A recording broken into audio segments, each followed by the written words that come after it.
Rapat paripurna masa persidangan pertama tahun 2021 dipimpin Wakil Ketua DPRD Azhari Haris dan dihadiri Ketua DPRD Zainal Abidin, Wakil Ketua Sri Wahyuni, dan M. Ali Sya'ban. Selain itu hadir juga Wali Kota Palembang Harnojoyo. Adapun raperda yang dibahas yakni tentang perubahan atas peraturan daerah Kota Palembang nomor 3 tahun 2019 tentang rencana pembangunan jangka menengah daerah Kota Palembang tahun 2018-2023 atas persetujuan bersama.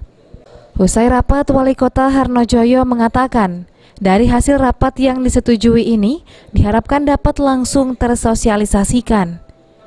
Karena meski di tengah pandemi COVID-19, pembangunan infrastruktur jalan serta perbaikan saluran drainase dan beberapa kendala lainnya diharapkan dapat diselesaikan pada tahun 2021, sehingga ekonomi segera pulih di tengah pandemi.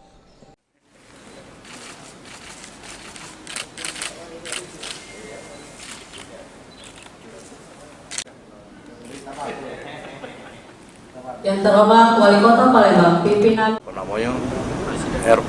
provinsi kan, kemudian presiden, ya, kita dilantik duluan dan presiden berlantik. Sehingga kita menyesuaikan baik kepada rencana kerja pembangunan provinsi maupun nasional.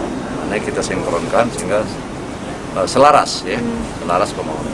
Ini kan pandemi Pak, gimana Pak? Nah, iya, di tengah-tengah pandemi tentu, ya, dimana kita harus mengadakan protokol kesehatan, kita juga harus memulihkan ekonomi. Inilah yang dilakukan oleh Kota Palembang selalu. Paripurna pertama tahun 2021 ini sepakat menggunakan biaya tidak terduga untuk penanggulangan COVID-19 dan pembangunan infrastruktur. Abidin Riwanto, PAL TV.